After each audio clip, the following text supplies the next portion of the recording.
জেনে রাখা উচিত যে ইমাম হুসাইন রাদিয়াল্লাহু তাআলা আনহু গিয়েছিলেন, ওনার আব্বার নাম ছিল হযরত আলী রাদিয়াল্লাহু তাআলা আনহু। যারা আমরা জানি না আজকে জেনে নিই, ওনার আব্বার নাম কি ছিল? হযরত আলী রাদিয়াল্লাহু তাআলা আনহু। উনি কি ছিলেন? নবী আকরাম সাল্লাল্লাহু আলাইহি ওয়াসাল্লামের চাচাতো ভাই ছিল। কে ছিল? চাচাতো ভাই ছিল। এবং সম্পর্কের দিক থেকে আল্লাহ রাসূলের জামাই ছিলেন। কি ছিলেন? জামাই। জামাই শ্বশুর দুইজনে ছিলেন। এখন যদি সাহাবীদের দিক থেকে পরিচয় দেওয়া হয়, তাহলে হযরত আলী রাদিয়াল্লাহু তাআলা আনহু ছোট বয়সে যারা ইসলাম ধর্ম গ্রহণ করেছেন, ওই সময়কার যখন নবী আকরাম সাল্লাল্লাহু আলাইহি ওয়াসাল্লাম প্রথম যখন কালিমা মানুষের দ্বারে দ্বারে পৌঁছান, ওই সময় ছোট অবস্থায় কালিমা সর্বপ্রথম আলী রাদিয়াল্লাহু তাআলা আনহু গ্রহণ করেছিলেন। বলুন না সুবহানাল্লাহ। এই চুপ, একদম কথা বলেন। আগে বসে তাহলে আমরা কি বুঝলাম? যে ছোট বয়সে হযরত আলী রাদিয়াল্লাহু তাআলা আনহু ইসলাম ধর্ম গ্রহণ করেছিলেন। আর বিদ্যাদের ভিতরে ছিল হযরত আবু বকর সিদ্দিক রাদিয়াল্লাহু তাআলা আনহু। অল্প বয়সে সেই সময় মুসলমান হয়েছে। এখন আমাদের আজকে পাঠ হচ্ছে ইমাম হুসাইন রাদিয়াল্লাহু তাআলা আনহু। আমরা ওদিকে যাচ্ছি। ইমাম হুসাইন রাদিয়াল্লাহু তাআলা আনহু কি মর্যাদা আল্লাহ তাআলা দিয়েছিলেন এবং রাসূল কিভাবে তাকে ভালোবেসেছিলেন, এটা আমাদেরকে একটু আগে জেনে রাখা দরকার।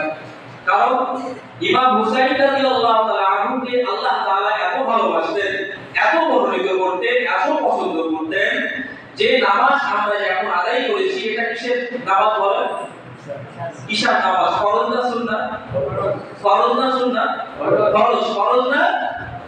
সকলে তো ফরজ না? তাহলে ফরজ হুকুমের দাম বেশি না সুন্নাতের দাম বেশি? ফরজ হুকুমের দাম বেশি। আল্লাহ রাসূল সাল্লাল্লাহু আলাইহি ওয়াসাল্লাম নামাজ পড়তেছেন, ফরজ নামাজ পড়তেছেন, সুন্নাত না, নফল ইবাদত না। ফরজ নামাজ পড়তেছেন, আল্লাহ রাসূল সিজদায় চলে গেছেন। ইমাম হুসাইন রাদিয়াল্লাহু তাআলা আনহু ছোট মানুষ দৌড়ায় চলে এসে তার ঘাড়ের উপর উঠে বসে। বলুন না সুবহানাল্লাহ। আল্লাহ রাসূল মনে মনে খুব রাগ করতেছে, খুব মনে মনে খুব আফসোস করছে, আরে আমি নামাজ পড়তেছি আর আমার নাকি আমার কামদের পরে এসে দাঁড়িয়ে বসেছে, আমি তখন উত্তর পাচ্ছি না। মনে মনে তিনি এই চিন্তা করতেছেন। আল্লাহ তাআলা জিবরাইলকে পাঠিয়ে দিলেন, আমার হাবিব। আল্লাহ জিবরাইলকে বলে দিচ্ছেন, যাও। জিবরাইল এসে বলতেছে, ইয়া রাসূলুল্লাহ, ইয়া হাবিবাল্লাহ, আল্লাহ তাআলা আমাকে এই মুহূর্তে আপনার কাছে পাঠিয়েছেন। যতক্ষণ পর্যন্ত হাসান হুসাইন আপনার পিঠের উপরে বসে থাকবে, আপনি ততক্ষণ পর্যন্ত সিজদায় থাকবেন। বলুন না সুবহানাল্লাহ। কথাটা কি বুঝতে পারলেন যে আল্লাহ তাকে কত ভালোবাসেন? কত ভালোবাসলে আল্লাহর হুকুম আদায় করতেছে, সেখানে আল্লাহ বলতেছে ওই যতক্ষণ ইচ্ছা ততক্ষণ পিঠের উপরে থাকবে, আপনি খবরদার একটু নড়াচড়া করবেন না, ওই যেন কোনো কষ্ট না হয়, ওর মনে ব্যথা আপনি দিবেন না। এটা বলুন না সুবহানাল্লাহ। শুধু তাই? শুধু কি তাই? দেখেন উম্মতের জন্য কি করলেন?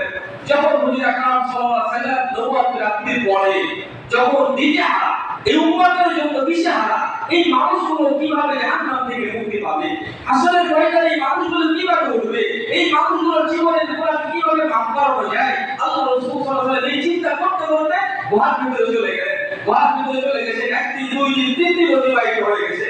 মক্কা এবং মদিনায় সব জায়গায় সর্বত্র পৌঁছায় গেছে যে আল্লাহ রাসূল দুনিয়াতে নাই, তিনি হারাই গেছে, তিনি মারা গেছে, এরকম একটা সংবাদ সারা এলাকায় ছড়িয়ে পড়েছে।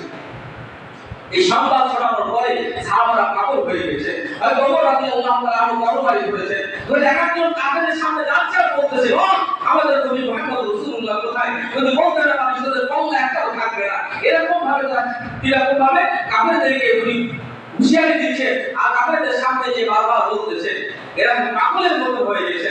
কাফেররা আল্লাহর রাসূলকে খোঁজা শুরু করেছে যে না, মুসলমানদের নবী মুহাম্মদ আসলেই গেল কোথায়? আমরা তো তাকে কিছু বলি নাই, সে কোথায় চলে গেল? কাফেররা বুঝতেছে, আল্লাহ রাসূলের সাহাবারা সকলেই খুঁজতেছে। খুঁজতে খুঁজতে অনেক কম পায়নি, আর সাহাবারা পেয়েছে, ওনার কাছে গিয়েছে। আবু বকর সিদ্দিক বলতেছে, ইয়া রাসূলুল্লাহ, আমার জীবনে যত নেক আমল আছে আমি সব আপনার উম্মতের জন্য দিয়ে দিলাম। খুশি আপনি বলা সুবহানাল্লাহ। আল্লাহ রাসূলের কালা বন্ধ হয়নি, তারপরও কাঁদতেছে। ওমর রাদিয়াল্লাহু তাআলা আনহু বলতেছেন, ইয়া রাসূলুল্লাহ, আমি এখন বেঁচে আছি, আর মৃত্যু পর্যন্ত যত নেক আমল করব সকল নেক আমল আপনার উম্মতের জন্য দিয়ে দিলাম। এভাবে একাত্তর সাহাবী এসে বলতেছেন, ইয়া রাসূলুল্লাহ, আমাদের আল্লাহ রাসূল ওঠে না।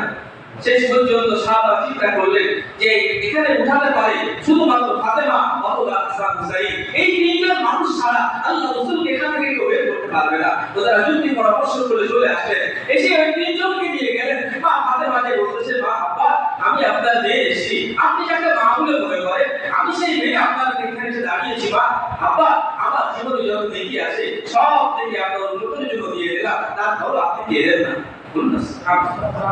আল্লাহ রাসূল চিন্তা থেকে মানা করেনি, এখনো পর্যন্ত চিন্তায় আছে, চিন্তা থেকে মানা করেনি। তারপর রব্বি হাবলি ইয়া উম্মতি, রব্বি হাবলি ইয়া উম্মতি, রব্বি হাবলি ইয়া উম্মতি বারবার বলতেছে। ফাতেমা নামাজ পড়লেন দুই রাকাত, কয় রাকাত? বলেন কয় রাকাত? দুই রাকাত নামাজ পড়লেন। নামাজ পড়ে আল্লাহ তাআলার হাত ধরে বলতেছেন যে আল্লাহ আমার জীবনের সব নেকি আমি আমার বাবার উন্নতির জন্য দিয়ে দিলাম, তাও তো আমার বাবা সন্তুষ্ট হয়নি। এখন বাকি আছে আমার পরিবার দুইটা টুকরা সন্তান হাসান এবং হুসাইন বাকি আছে। আমার বাবা উন্নতির জন্য আমার এই দুইটা সন্তানকে আমি কুরবানি দিয়ে দিলাম। খুশি হননি? আমার এটা কোনো কথা? আপনি পারবো আরেকজনের জন্য আমার সন্তানকে কুরবানি দিতে? পারবো না পারবো? সেটা আমি যে সন্তান বা নিজের কোনো কিছুর জন্য করেছে, কার জন্য করবো? উম্মতের জন্য, আমাদের জন্য, আমাদের জন্য করেছে। বুঝতে হবে বিষয়টা, একটু বোঝার চেষ্টা করেন। আল্লাহ তাআলা ফেরেশতাকে বললেন, জিবরাইলকে বললেন, জিবরাইল যাও, ফাতেমা যে কথা বলেছে, এখন আপনি আল্লাহ তাআলা যদি স্বয়ং আমার দরকার ছিল আমার বন্ধু মুহাম্মদ রাসূলুল্লাহ সাল্লাল্লাহু আলাইহি ওয়াসাল্লামের কাছে চলে যাও, কিন্তু আমি তাকে যেতে পারছি না। তুমি যাও যে আমার হাবিবকে বলো চিন্তা থেকে মাথা তুলতে, আমি তার উম্মতের গুনাহ এই মত